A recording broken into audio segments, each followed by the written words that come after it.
Oke, terima kasih Mbak Rini.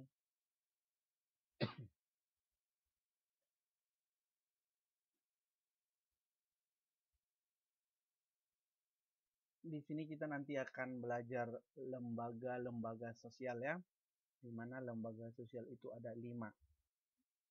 Cuman lembaga sosial ini materinya agak panjang ya, jadi kita bagi materinya ke dalam 2 bagian, minggu ini dan juga minggu depan. Terus nanti di jam kedua kita belajar sejarah ya, menggantikan pertemuan yang kemarin Sabtu ya. Oke, kita langsung aja belajarnya. 2 menit lagi kita masuk 9:10 aja ya. Mungkin temannya ada yang belum masuk, bisa dikabarin.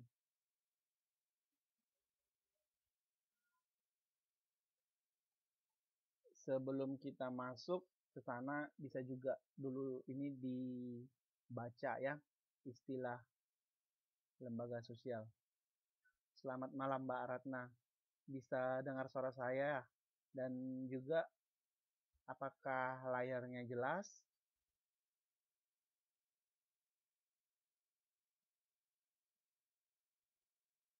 Oke, terima kasih.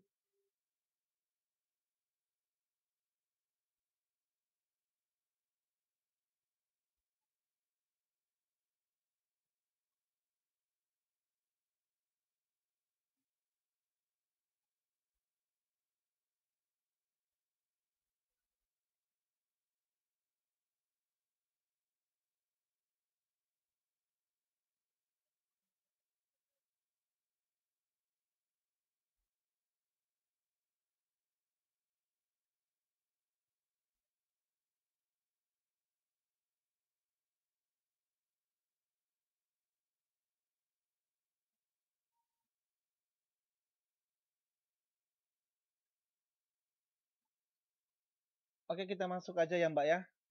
Mungkin temannya bisa nanti belajar dari YouTube. Oke, istilah institusi sosial. Kalau dikatakan institusi, ini sama dengan lembaga ya. Nah, institusi sosial ini sama dengan lembaga. Nah, gitu ya. Selanjutnya, eh, institusi ini diterjemahkan sama itu artinya dengan pranata sosial. Nah, institusi sosial. Organisasi sosial juga boleh, lembaga sosial juga boleh, sistem sosial juga boleh, lembaga kemasyarakatan juga boleh, struktur sosial juga boleh, bangunan sosial juga boleh, asalkan jangan bangunan rumah ya. Terus asosiasi juga boleh. Asosiasi artinya adalah perkumpulan. Oke. Jadi lembaga sosial itu ada 5, tapi itu akan kita bahas nanti minggu depan, ya. Fungsi-fungsi dari lembaga sosial. Tetapi harus kita ketahui ada 5 jenis lembaga sosial. Jenis lembaga sosial. Yang pertama, lembaga keluarga. Ayo Mbak Arini, tahu nggak yang kedua? Yang kedua lembaga apa? Yang kedua ada lembaga ekonomi. Yang ketiga ada lembaga pendidikan. Ayo siapa yang bisa? Yang keempat ada lembaga politik. Yang kelima ada lembaga agama. Iya, benar sekali. Fungsinya ini akan kita bahas minggu depan karena materinya cukup panjang ya. Oke. Tapi sekarang kita bahas dulu sampai ke tipenya nanti ya. Oke, kita lihat di sini dulu istilah institusi sosial atau lembaga sosial kita sudah bahas tadi. Berarti konsepnya itu dia berarti di sana ada susunan ataupun tatanan masyarakat di mana ada sekelompok aktivitas ataupun kegiatan yang bertujuan untuk memenuhi kegiatan manusia. Oke. Yang selanjutnya, menurut teorinya Ada Auguste Comte, seorang asal Prancis, sosiolog asal Prancis, katanya bahwa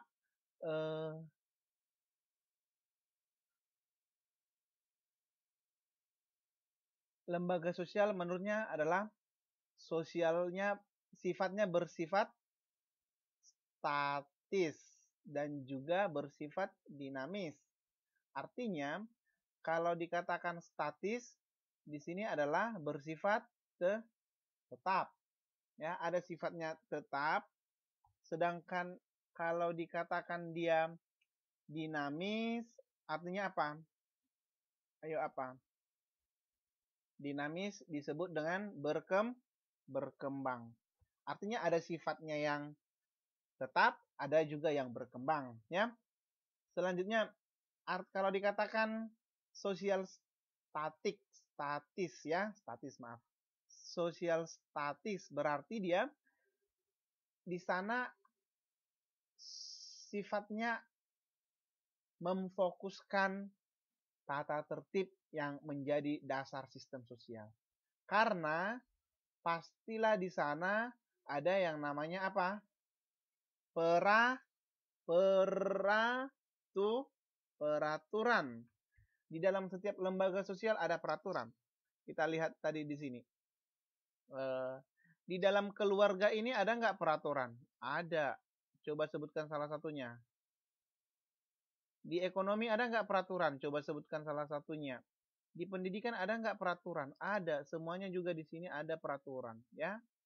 Nah, contohnya Mbak Rini bisa sebutkan peraturan satu tentang peraturan di keluarga nggak? Ayo. Bisa sebutkan satu tentang peraturan di keluarga nggak? Saya tunggu ya. Oke, selanjutnya sosial dinamis yaitu adanya perkembangan ya. Ya, di sini tadi adanya perkembangan ya. Selanjutnya kita juga harus paham bahwa teori dari lembaga sosial itu diyakini memiliki 3 hukum perkembangan masyarakat. Itu yang pertama. Yang kedua, yaitu teologi, metafisik, dan positivisme. Ya kan? Iya, Mbak Rini benar sekali ya. Nah, artinya di sana di keluarga pasti ada peraturan. Oke, menurut Karl Marx bahwa katanya lembaga sosial itu bersifat sebagai suprastruktur dan substruktur. Iya, benar sekali Mbak Rini. Taat kepada orang tua, rajin menabung dan kawan-kawannya ya. Oke, artinya kita di keluarga itu ada peraturan ya, mematuhi tata tertib ya. Nah, karena Karl Marx menyebutkan bahwa institusi sosial ini ya, institusi sosial sebagai suprastruktur. Nah, apa itu suprastruktur? Suprastruktur berarti alat, ya kan? Suprastruktur ini alat, apalagi sarana produksi atau hubungan produksi.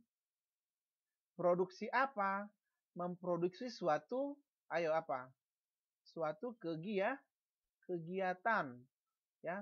Di sana kan ada kegiatan ataupun aktivitas. Oke, bisa ya? Oke, selanjutnya suprastruktur ini adalah bentukan dari mode of production. Nah, mode of produksi yaitu mode of production itu yaitu hasil dari ideologi dan kelas tertentu. Nah, contoh ada kelas sosial ya, ada lapisan masyarakat, ada ideologi. Ayo, ada yang tahu ideologi itu apa artinya? Ayo, Mbak Ratna. Apa itu ideologi? Ideologi. Mbak Rini, tahu ideologi apa? Ideologi adalah pandangan Pandangan hidup. Ideologi bangsa Indonesia apa? Pancasila. Berarti pandangan hidup ini sama dengan pedoman. Ya. Contoh kelas ideologi, birokrasi, militer, dan lain-lain. Itulah menurut Karl Marx. Oke, yang ketiga menurut Emil Durkheim, ya, institusi sosial dengan konsep kolektif consciousness ya, ataupun kesadaran kolektif, dan dibedakan dengan individual consciousness ataupun yang dimaksud dengan kesadaran individual. Oke, ada nanti dia kesadaran kolektif. Kalau dikatakan kesadaran kolektif yaitu cara berpikir, cara berperasaan, ya kan? Oke. Cara berperasaan, cara bertindak, ya kan? Yang berada di luar individu manusia dan mempunyai kekuatan memaksa. Oke. Sifatnya eksterior ataupun koersif. Artinya, kalau dikatakan dia koersif ini artinya adalah, ayo apa? Koersif ini artinya adalah memaksa ataupun bersifat pemaksaan. Bisa juga kekerasan, tapi lebih tepatnya adalah bersifat memaksa. Contohnya, di rumah kita ataupun di keluarga kita mempunyai tata tertib itu berasal dari luar pribadi kita sendiri kan. Nah, cara berpikir kita itu karena adanya pengaruh dari luar kepribadian kita. Bagaimana cara bertindak kita? Contohnya, ketika bertemu dengan orang tua, menyapa. Ketika melihat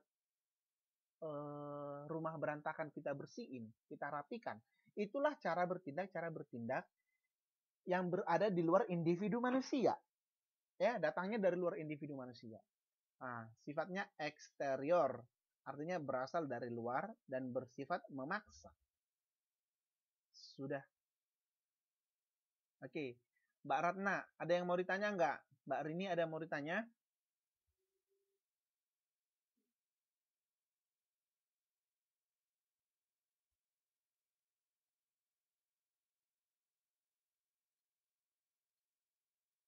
Oke, kita lanjut ya.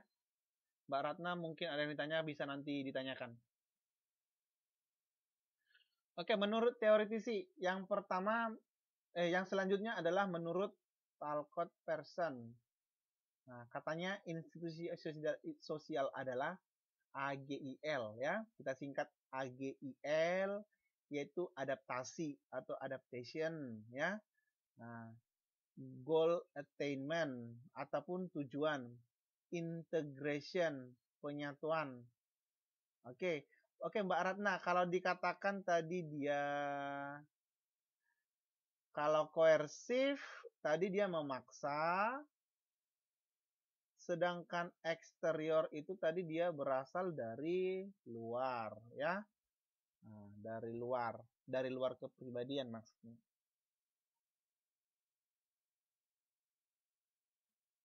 Oke, kalau dikatakan adaptasi berarti bagaimana menyesuaikan diri. Kalau goal attainment berarti di sini yang dimaksud adalah tujuan. Ya kan? Nah, di sini yang dimaksud adalah tujuan.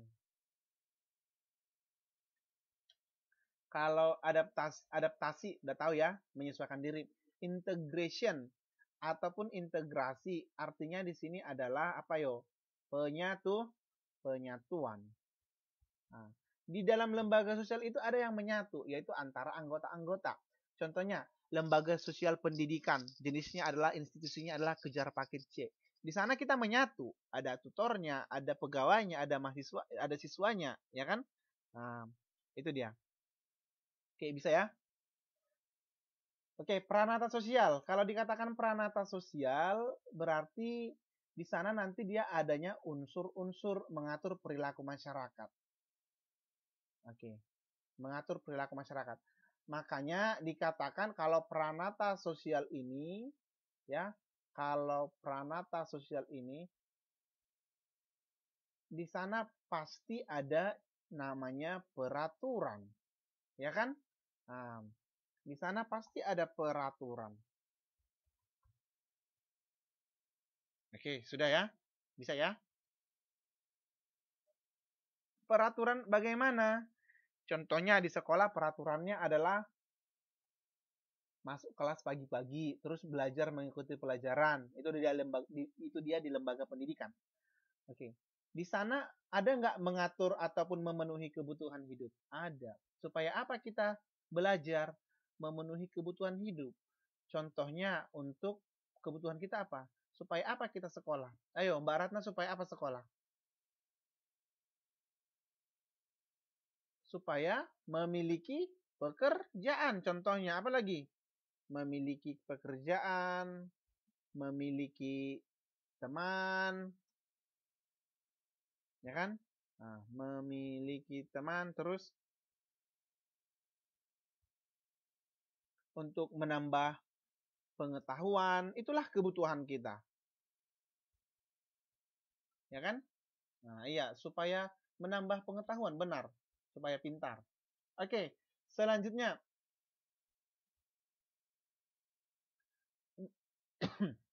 menurut Surjono Sukanto.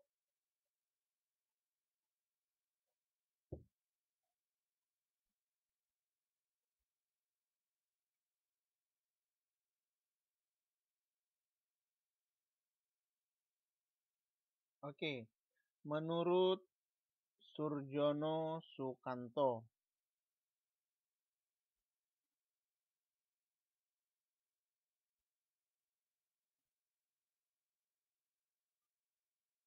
Sebentar ya, ini Mbak Rini lagi mention temannya ya.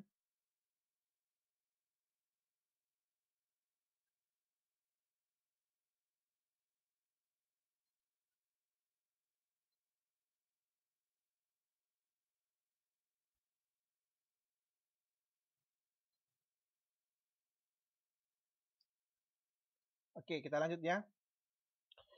Surjono Sukanto atau Sukanto memberikan ruang lingkup institusi sosial dengan himpunan norma-norma. Kalau dikatakan norma berarti himpunan, berarti kumpulan daripada peraturan dari segala tingkatan yang berkisar pada suatu kebutuhan pokok, ya. Artinya di sini dia ada kebutuhan kita di dalam lembaga sosial.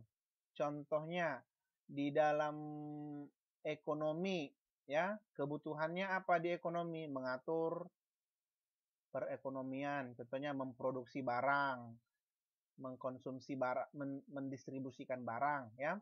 Di agama apa? Supaya hidup tentram. Itulah contohnya, ya. Itulah kebutuhan kita. Oke, selanjutnya menurut Paul B. Horton dan Chester L. Hunt, lembaga sosial. Kalau dikatakan kita ingat lembaga sosial itu ada 5, ya. Berarti di sana tadi ada aktivitas, ada kegiatan, ada tujuan, ada alat perlengkapan, gitu ya. Nah, di sana dia suatu rangkaian yang memiliki sistem untuk mencapai tujuan bersama. Contohnya lembaga pendidikan ada tujuan bersamanya. Lembaga ekonomi ada tujuan bersamanya antara anggota dan pengurus. Artinya ada yang hendak dicapai, ya. Oke. Oke, artinya di sana juga lembaga sosial ini juga di sana ada nilai-nilai. Kemarin saya katakan nilai. Nilai itu apa? Nilai itu adalah anggapan tentang sesuatu yang baik ataupun sesuatu sesuatu yang berharga.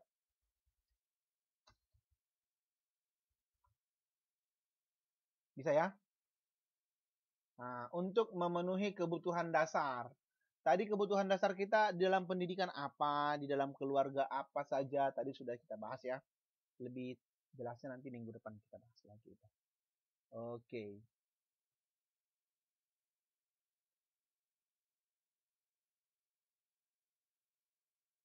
Oke. Nilai.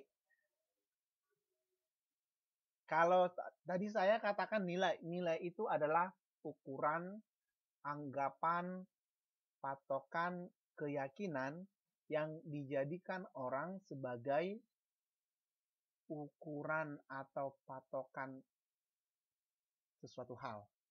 Contohnya, kalau mau lulus ujian nasional, nilainya harus di atas 5. Berarti itu berharga. Itulah tujuannya. Tujuan kita mengikuti ujian nasional apa? Karena ada cita-cita kita. Ada tujuan yang hendak kita capai bersama. Gitu ya. Oke, ada juga prosedur umum dikatakan.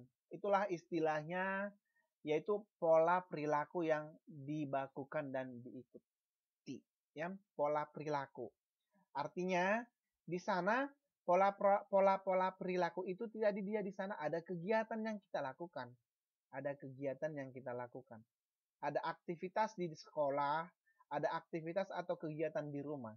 Itulah artinya pola perilaku. Selanjutnya, sistem hubungan. Nah, sistem hubungan adalah jaringan peran, adanya jaringan peran dan status untuk melaksanakan perilaku tersebut.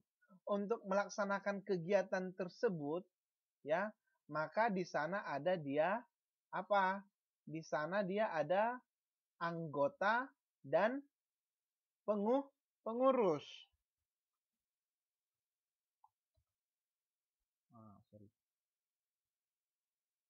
Pengurus dan anggota. Nah, contohnya di dalam keluarga ada orang tua, ada anak. Orang tua memberikan kasih sayang, anak harus menghormati orang tua. Di sekolah, transformasi ilmu. Guru mengajar sedangkan murid mendengarkan ataupun menyerap ilmunya. Artinya di sana ada dia hubungan antara anggota, sesama anggota ataupun pengurusnya, ya. Nah, itu yang dikatakan dengan sistem hubungan, ya. Sistem hubungan.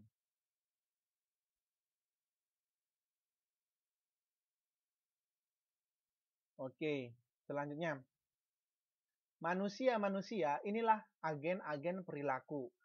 Agen-agen pelaksana pola-pola perilaku tadi. Artinya manusialah sebagai subjek dari lembaga sosial itu. Objeknya apa? Sekolah, ada bank, ada apa lagi? Ada masjid, ada gereja, ada pasar di lembaga ekonomi dan lain-lain. Ya, berarti di sini dia manusia itu sebagai subjek, sedangkan institusinya sebagai tempatnya atau objeknya. Ya, manusia dalam lembaga sosial hanyalah sebagai pelaksana fungsi. Makanya tadi dia ada di sana anggota ataupun pengurus, ya. Nah, sehingga nanti di sana tercapai tujuan. Nah, tanpa mengganggu keberadaan dan kelestarian lembaga sosial itu. Artinya di sana kan tadi ada tujuan ataupun cita-cita yang ingin dilaksanakan. Mengapa dibentuk KPC itu? Karena ada tujuannya, yaitu untuk mencerdaskan kehidupan bangsa. Gitu ya. Oke, selanjutnya. Yang menjadi unsur-unsur dalam lembaga sosial bukan menjadi manusianya, melainkan kedudukan-kedudukan yang ditempati oleh individu. Makanya di sini ada dia status, ya. Nah, status. Kedudukannya apa gitu. Ya, berarti di sana terdapat status individu. Nah, beserta aturan tingkah lakunya. Ingat, di dalam lembaga sosial tadi yang ada yaitu adanya alat perlengkapan, adanya orang-orang di dalamnya, adanya tempat, dan ada tujuan. Tujuan yang paling utama. Oke, makanya ada dia contohnya lembaga swadaya masyarakat LSM. Di sana ada pasti tujuannya untuk apa dibentuk itu, ya. Organisasi untuk apa dibentuk itu, gitu.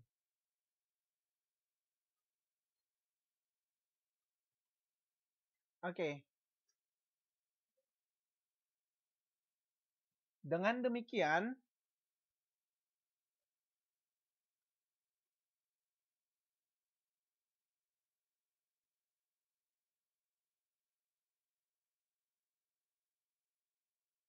Oke, maaf.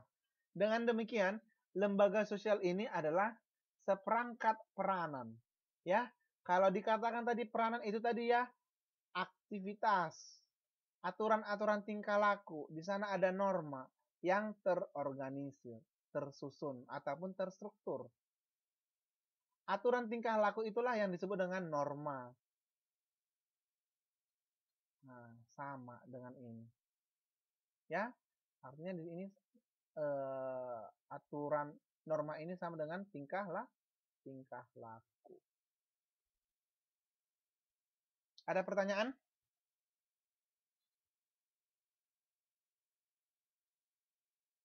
Ayo, ada pertanyaan? Oke, kita lanjut ya.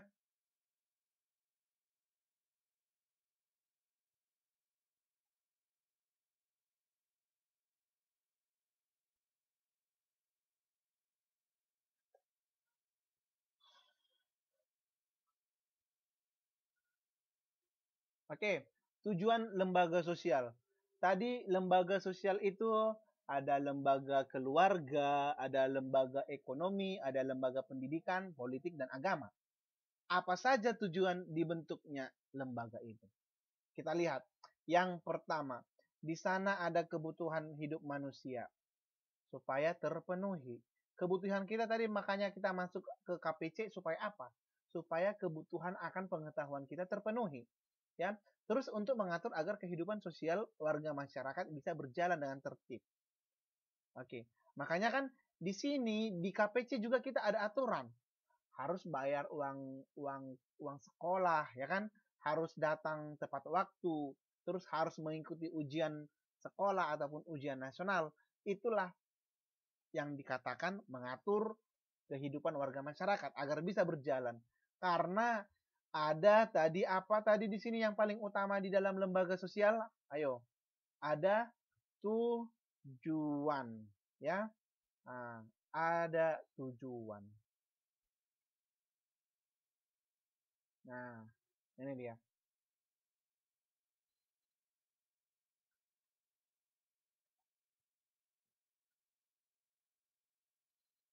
Selanjutnya, fungsi lembaga sosial.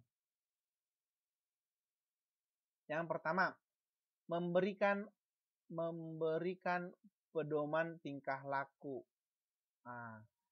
masyarakat supaya tercipta ataupun terlaksana kebutuhan hidupnya.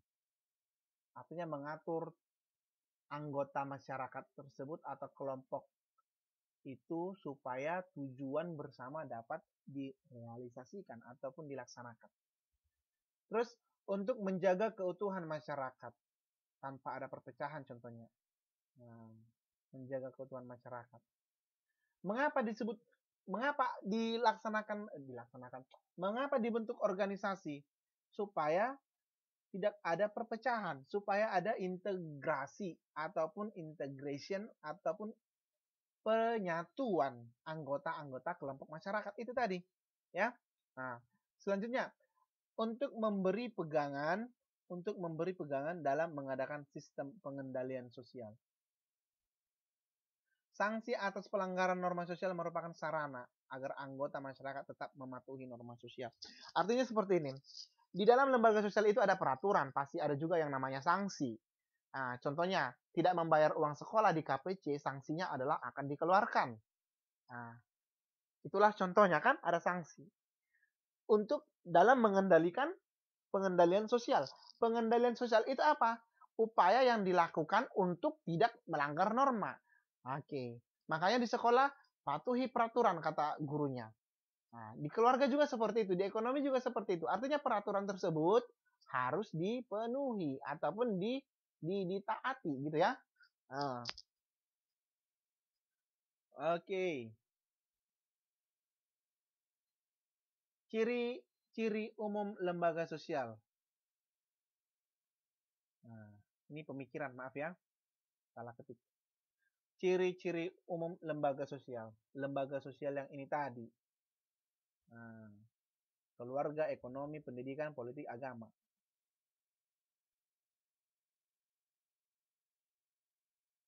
Nah, nanti kita bahas minggu depan lebih lanjut Apa saja yang menjadi ciri-cirinya dari kelima lembaga sosial tersebut ya.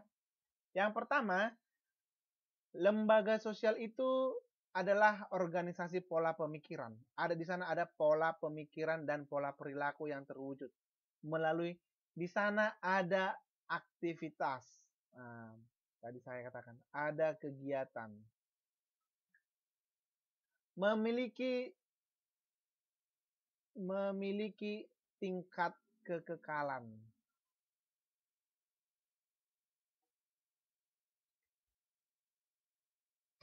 Oke, memiliki tingkat kekekalan.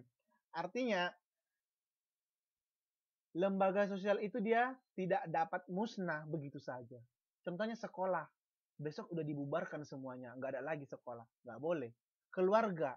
Tidak boleh. Artinya, ada kekekalannya. Artinya ada masanya.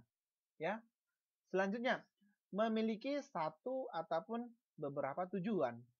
Tujuan pendidikan apa, tujuan ekonomi apa, tujuan lembaga politik apa, lembaga agama juga pasti ada tujuannya, ya. Terus memiliki alat perlengkapan. Contohnya, kalau kalau sekolah memiliki alat perlengkapan lembaga pendidikan itu ya. Sekolah memiliki guru, memiliki bangunan, memiliki kursi, meja, ya. Contohnya, kalau lembaga agama, apa alat perlengkapannya? Ayo, Mbak Rini bisa bantu saya nggak menjawabnya? Lembaga agama apa perlengkapannya?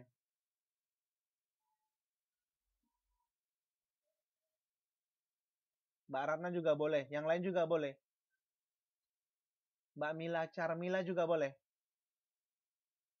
Oke, tempat. Agama itu tempatnya di mana?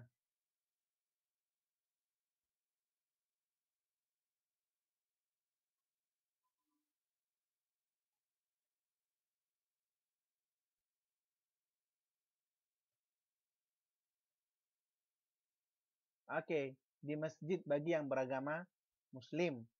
Di kuil bagi yang beragama Hindu contohnya, ya kan? Nah, itu contohnya ya. Oke, itulah dia alat perlengkapan. Di sekolah ada bangunan, ada papan tulis dan kawan-kawannya ya. Terus mempunyai lambang. Kalau lambang masjid itu apa? Di atas masjid. Ayo, lambang, ayo. Lambang lembaga agama Islam apa? Bulan dan bintang, ya kan? Itulah dia. Kalau sekolah lambangnya apa? Lembaga pendidikan itu kan? Itu kan lembaga pendidikan, sekolah.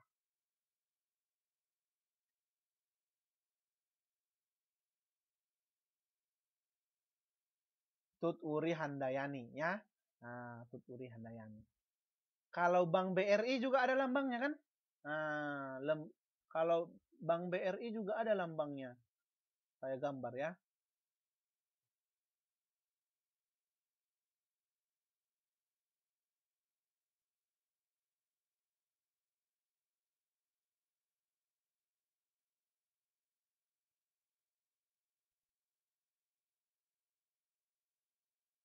Nah, inilah contohnya.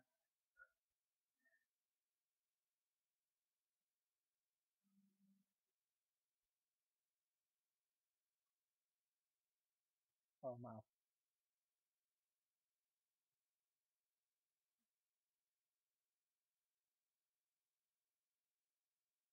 Ini lambang BRI. Oke, BRI itu adalah Bank Rakyat Indonesia. Itu lembaga termasuk lembaga apa itu? Apakah ekonomi atau apa? Ayo. Lembaga apa? Kalau Bank BRI. Ayo. Lembaga politik kah? Lembaga apa ya?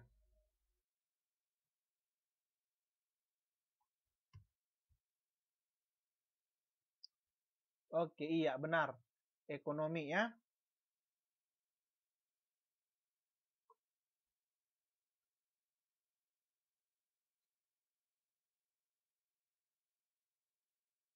Oke.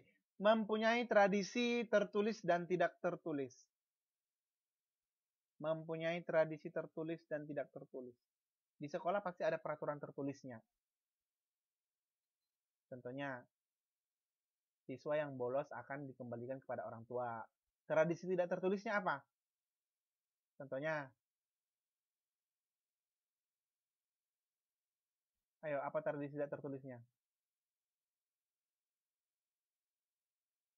Dia itu ada tradisi, tetapi dia tidak tertulis di sekolah. Ayo, ada yang bisa nggak?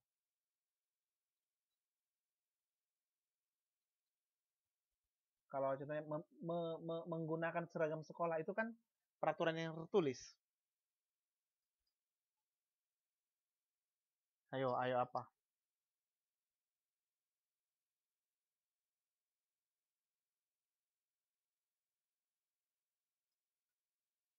Membawa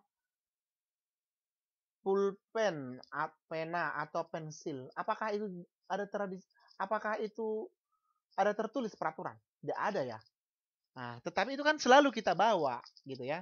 Selalu kita bawa. Terus apa? Tradisi tidak tertulis di sekolah apa?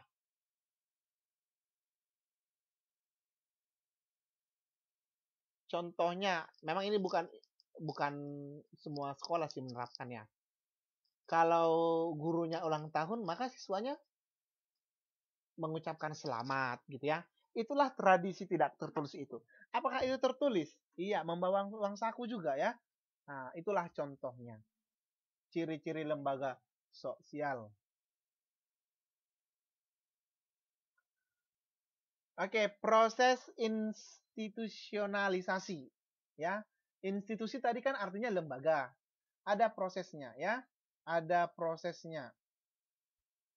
Ada prosesnya. Yang artinya perspektif fungsi struktural, memiliki struktur ataupun sifatnya terorganisir. Meyakini bahwa institusi sosial terbentuk secara evolusi, adanya perkembangan, walaupun secara lambat dan linear, berkembang, bertahap. Proses terbentuknya institusi sosial mengikuti garis evolusi usage. Di sana ada cara, di sana ada kebiasaan, contohnya tadi membawa uang saku, kebiasaan. Di sana ada tata kelakuan, yaitu tidak boleh tidak boleh mengucapkan kata-kata kotor. Di sana ada istiadat dan lain-lain.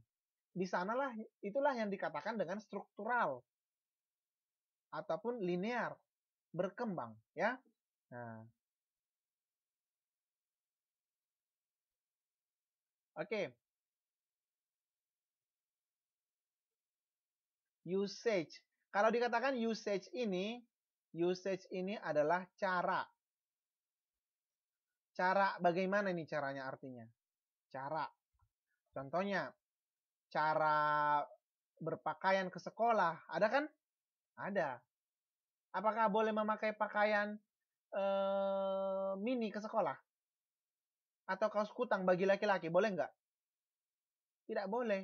Ya kan? Nah, berarti usage itu adalah cara. Di sana juga ada pelanggaran. Kalau pelanggaran kita lakukan, maka akan diberi sanksi. Ya kan? Nah,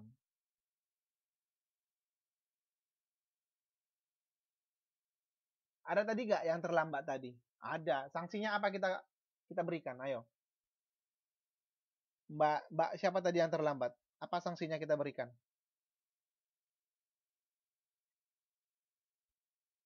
Nyanyi dalam hati ya, saya nggak bisa dengar. Oke, sanksinya kita berikan yaitu belajar dari YouTube ya.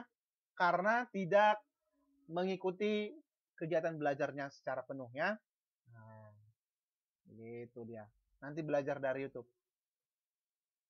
Oke, terus usage ini menjadi cikal bakal terbentuknya institusi sosial. Masih dalam tahap trial and error. Coba mencoba ya. Nah,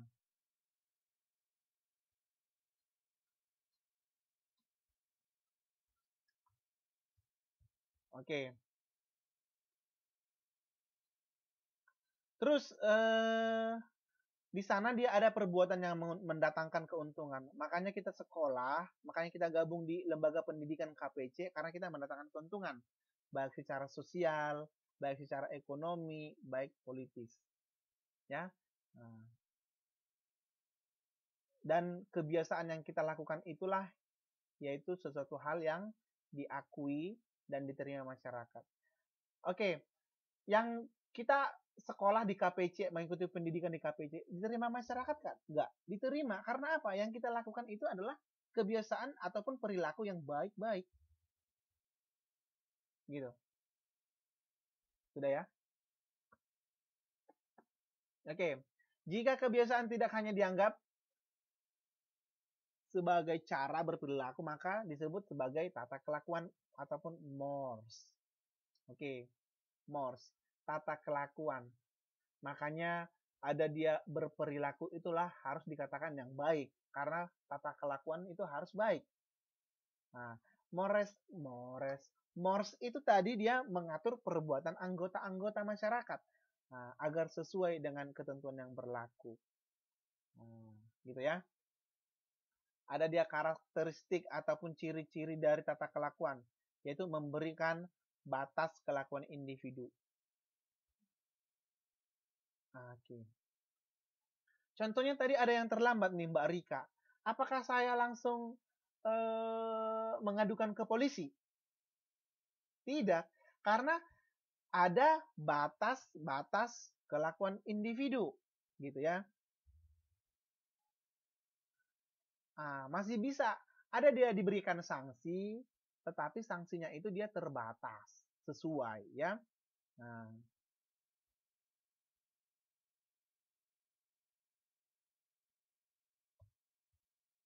oke.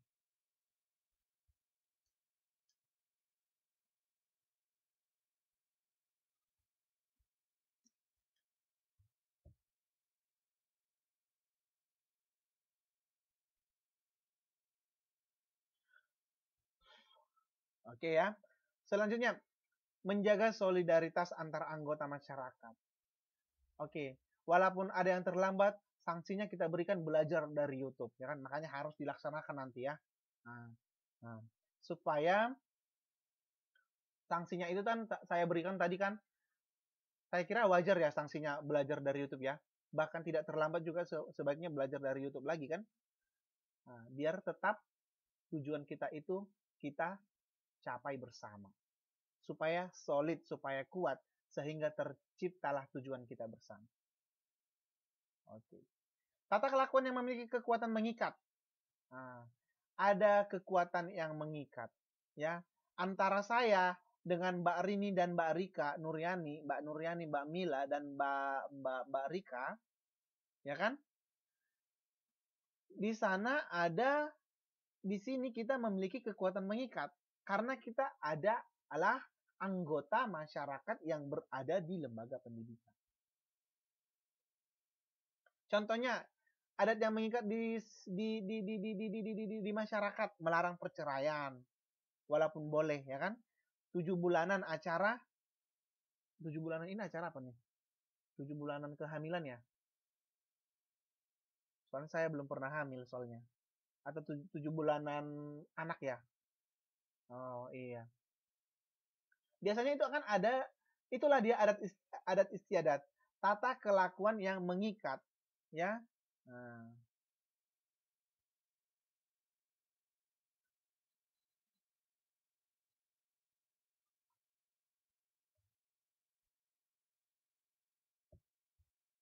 oke. Di sana ada contohnya 7 bulanan tadi kan itu bersifat kekal. Nah, contohnya kalau misalnya saya hamil 7 bulan, terus tidak ada acara 7 bulanan, apa yang masyarakat katakan kepada saya? Ayo, ayo. Di lembaga masyarakat itu tadi, di keluarga saya hamil, terus saya udah hamil 7 bulan, terus tidak ada acara 7 bulanan, apa yang dikatakan masyarakat?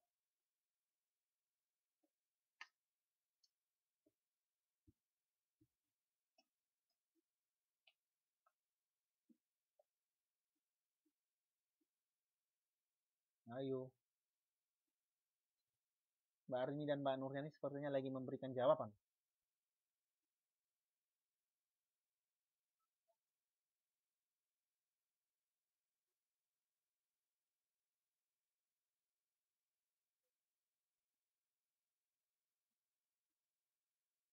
Iya, artinya saya akan mendapat cemoohan ataupun ejekan. Itulah sanksi. Itu namanya sanksi sosial. Kalau sanksi fisik, contohnya ditampar, ya kan? Tamparan, terus disuruh jongkok atau lari, ya kan? Nah,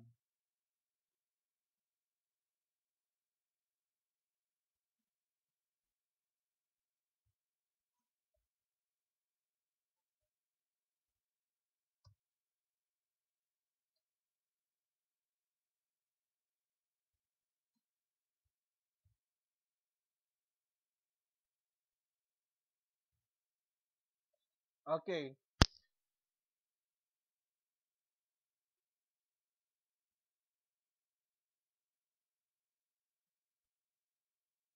Perspektif struktural konflik, ya.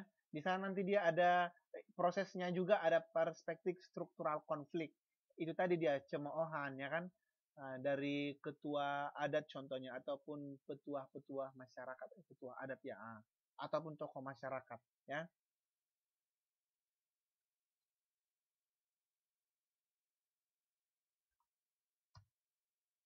Iya, Mbak Rini benar. Makanya dikatakan bahwa norma itu peraturan yang berlaku dalam masyarakat tertentu, kan? Nah, tergantung ya. Berarti norma itu beda. Norma 7 bulanan di Jawa berbeda dengan di Kalimantan ya. Nah, contohnya kalau di makanya dia norma itu setiap daerah berbeda.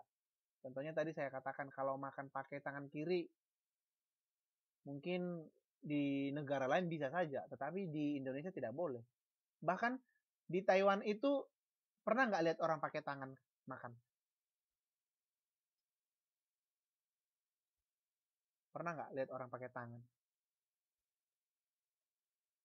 Pernah, saya sendiri ya kan? Nah, saya juga makan pakai tangan. Tetapi apakah itu kebiasaan di Taiwan? Tidak kan? Mereka kan biasanya pakai sumpit. Makanya dikatakan kalau makan pakai tangan di orang Taiwan, mungkin mereka biasa menganggap bahwa itu tidak sopan. Nah, terus pernah nggak eh, tahu nggak kalau di Taiwan kalau menusukkan sumpit ke makanan itu apa yang terjadi? Saya pernah seperti itu. Saya tusuk nih sumpitnya ke makanan ke nasi. Nah,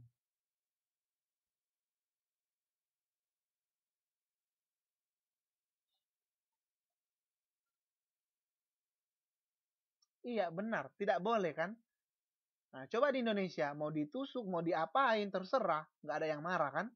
Asalkan jangan dilempar ke orangnya aja, gitu ya, ke orang lain. Itulah tadi norma tadi, ya. Oke.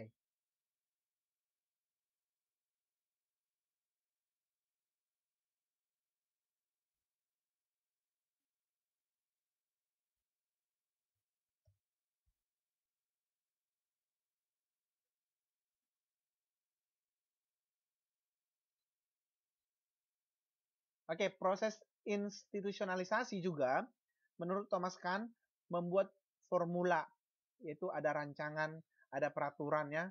Nah, terus eh, namun individu tidak dapat mengelakkan pertentangan dengan penyimpangan terjadi. Pasti ada pertentangan yang dilakukan masyarakat ataupun pelanggaran-pelanggaran. Makanya dia akan mengenakan sanksi, ya.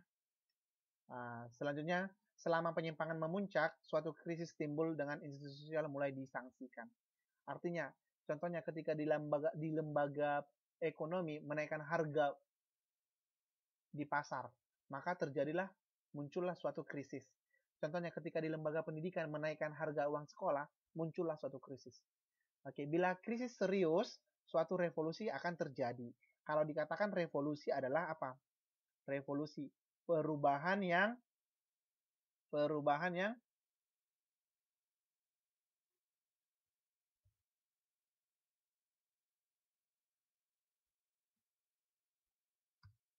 perubahan yang apa, Mbak? Revolusi itu apa? Gerakan yang cepat. Contohnya demonstrasi yang sering dilakukan oleh Mbak Nuryani ya, demonstrasi. Mungkin Mbak Mbak Mbak Ratna juga sering melakukan demonstrasi. Itulah yang dikatakan revolusi, gerakan cepat untuk membuat suatu perubahan. Ya, oke, sampai di sini dulu pelajaran kita. Kalau tipe lembaga sosial ini kita bahas minggu depan. Kita bahas minggu depan. Kita masuk pelajaran sejarah ya.